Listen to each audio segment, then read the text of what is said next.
As our frontiers pushed west, we looked for new leaders that embodied our bold and new spirit. Leaders like Theodore Roosevelt, born to wealth and privilege, but imbued with the spirit of the American frontier. He rode with cowboys and led his rough riders up San Juan Hill during the Spanish-American War. This kind-hearted, tough guy fought against monopolies and for the working class. We called him Teddy. Anything else would have been far too formal. He even refused to call his official residence the Executive Mansion. To him, it was just a house. It was just a White House. And so, it would always be called. 3 decades later, his distant cousin Franklin Delano Roosevelt would occupy that same White House and lead the country through its hardest trials since the Civil War. A world war was looming, and the Great Depression had paralyzed a great nation. The president we called upon to lead us through those hard times was himself paralyzed by polio. But with determined optimism, he had triumphed. And now he was ready to share his cheerful strength with a badly frightened people. During FDR's fireside chats on the radio, entire cities came to a standstill and listened. To the people themselves. Let us unite in banishing fear. Together, we cannot fail. In a calm and reassuring voice, he called out to America, and America answered back. We're just modest, middle-class people having lost what little we had. My savings are tied up in a closed bank. I believe that you will guide us through these dark days. Protect us from that conflict in Europe, dear President. And I expect to be in service shortly. Now we know we are not fighting alone. I feel that at last we can hope. With that hope, we began to believe in the future again. FDR had reminded us of the power of the American dream. 16 years later, America's youngest elected president once again called upon the power of the people to change the world. Let the word go forth from this time and place to friend and foe alike that the torch has been passed to a new generation of Americans. John F. Kennedy's stirring words ushered in a historic decade of civic activism, in which ordinary Americans struggled to right old wrongs and chart new frontiers of possibility. It has always been the role of presidents to remind us of our roots, to call us to the future. In their best moments, they speak words that are already there in our hearts, especially in times of tragedy. All I have, I would have given gladly not to be standing here today. We mourn 7 heroes. We mourn their loss as a nation together. You have lost too much, but you have certainly not lost America, for we will stand with you.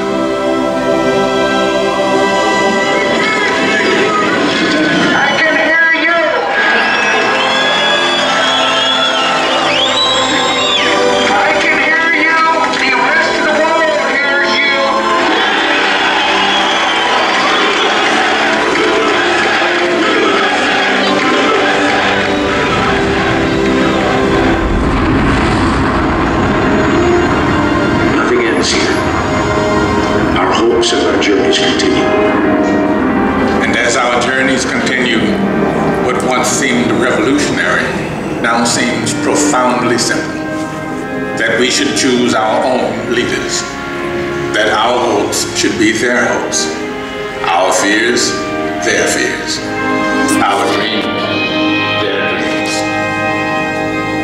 Ladies and gentlemen, the Presidents of the United States. George Washington, John Adams, Thomas Jefferson, James Madison, James Monroe, John Quincy Adams, Andrew Jackson, Martin Van Buren, William Henry Harrison, John Tyler, James K. Polk, Zachary Taylor, Millard Fillmore, Franklin Pierce, James Buchanan, Abraham Lincoln, Andrew Johnson, Ulysses S. Grant, Rutherford B. Hayes, James A. Garfield, Chester A. Arthur, Grover Cleveland, Benjamin Harrison, William McKinley, Theodore Roosevelt, William Howard Taft, Woodrow Wilson, Warren G. Harding, Calvin Coolidge, Herbert Hoover,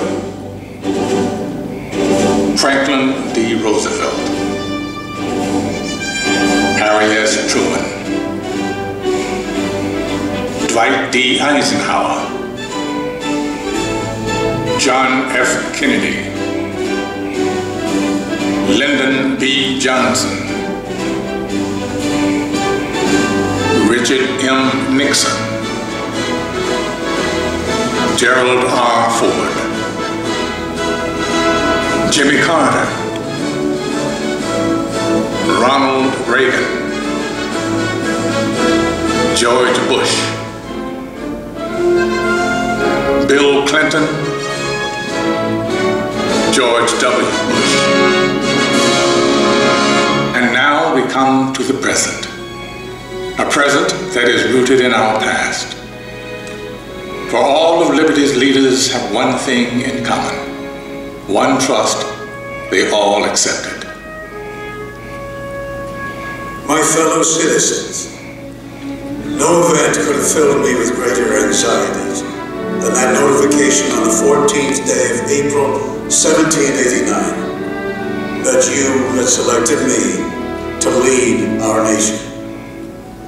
But it was with the confidence of my fellow citizens that I took an oath, 35 simple words that have been repeated by every American president throughout history.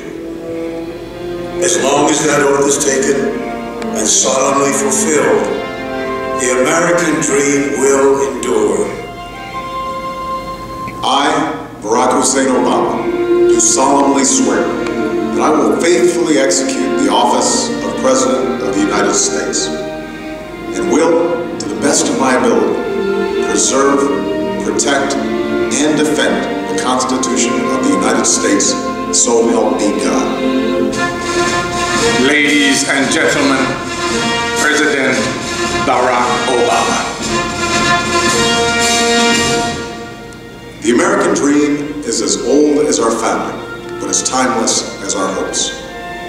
It is reborn every day in the heart of every child who wakes up in a land of limitless possibilities, in a country where we the people means all the people. We may come from different places and believe in different things, but what makes us American is a shared spirit, a spirit of courage and determination, of kindness and generosity. It is a spirit grounded in the wisdom of the generations that have gone before us, but open to the unimagined discoveries and possibilities on the horizon that lies ahead. Let us enjoy it, cherish it, defend it, and pass it on to our children as the bright and beautiful blessing it is. This